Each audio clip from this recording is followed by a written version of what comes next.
Courtesy is for free. Courtesy is for you and me. Makes for gracious living and harmony. This is Singapore's courtesy song, an anthem to politeness in a place where the government keeps a watchful eye.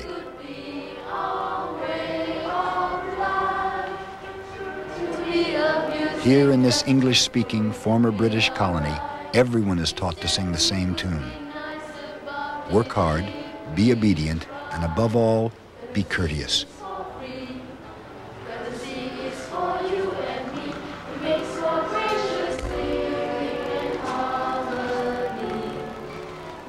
Confucian traditions have instilled a deep respect for education throughout East Asia.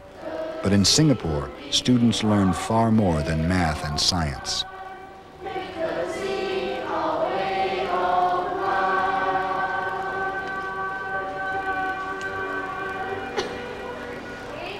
Give yourselves a clap.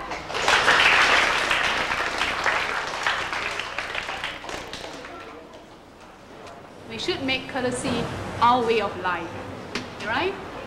And one way. This class is part of the moral education curriculum, compulsory for Singapore students. It has replaced a program called Confucian Ethics, but the underlying philosophy is very much the same. So today, for a lesson on listening as a way of showing courtesy. This program basically uses 4 fundamental principles. Firstly, placing society above self. And then secondly, upholding the family as a basic building block of society. Thirdly, resolving issues, major issues, through consensus rather than through contention. And then lastly, strengthening multi-racial and multi-religious harmony.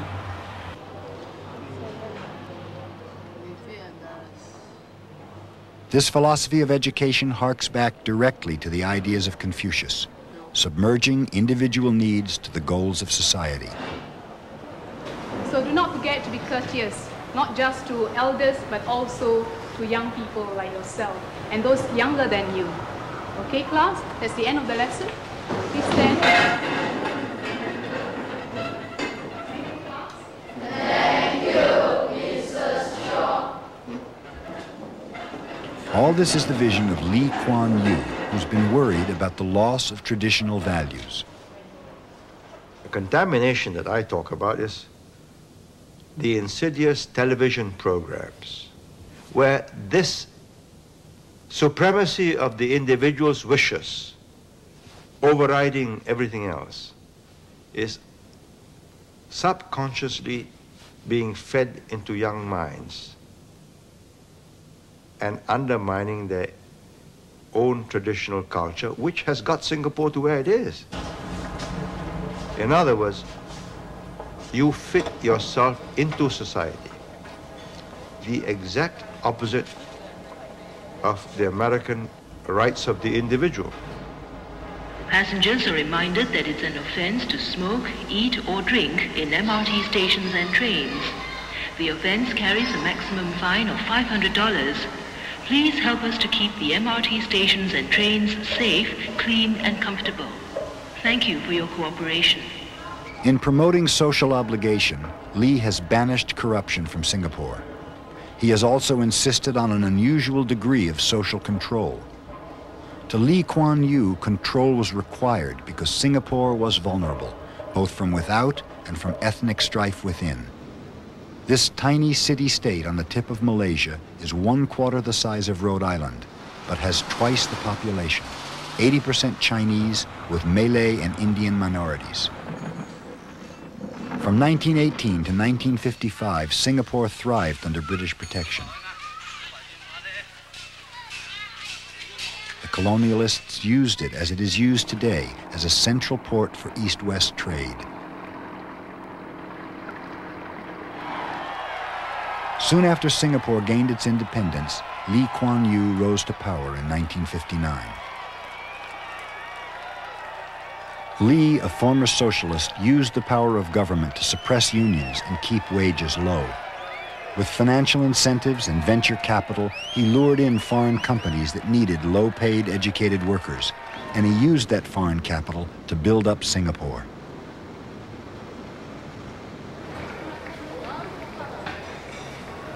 Lee tore down the Singapore of old and built a modern society, motivated by the pursuit of affluence.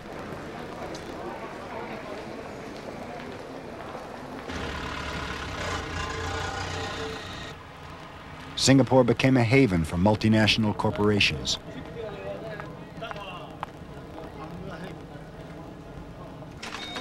Soon, it was the financial center for all of Southeast Asia.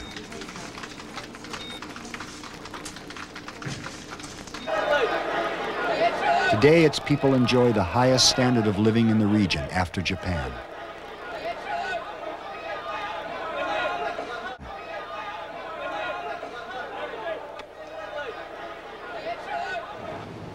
To many outsiders, Singaporeans have paid a high price for their affluence. Society is strictly regulated, and punishments can be severe. Alongside moral education, paternalistic admonitions and fines are posted everywhere. We have a fine for somebody who uses a urinal and doesn't flush.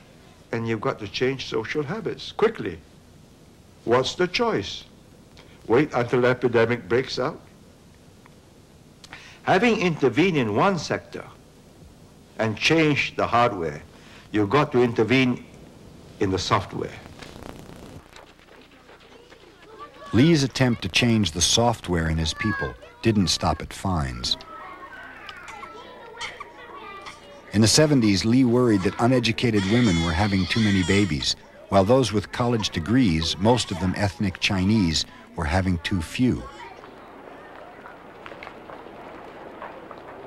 To Lee, this spelled disaster.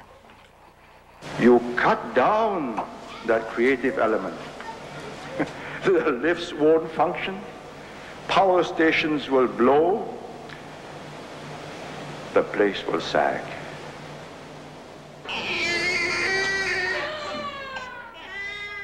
To breed a smarter society, Lee offered tax rebates worth up to $10,000 to educated women who bore more than 2 babies. On the other hand, undereducated mothers were offered cash to volunteer for sterilization after 2 children.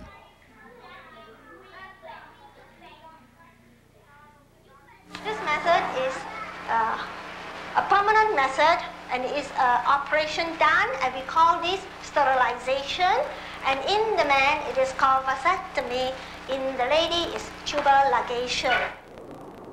In 12 years' time, 20% of Singapore's women were sterilized.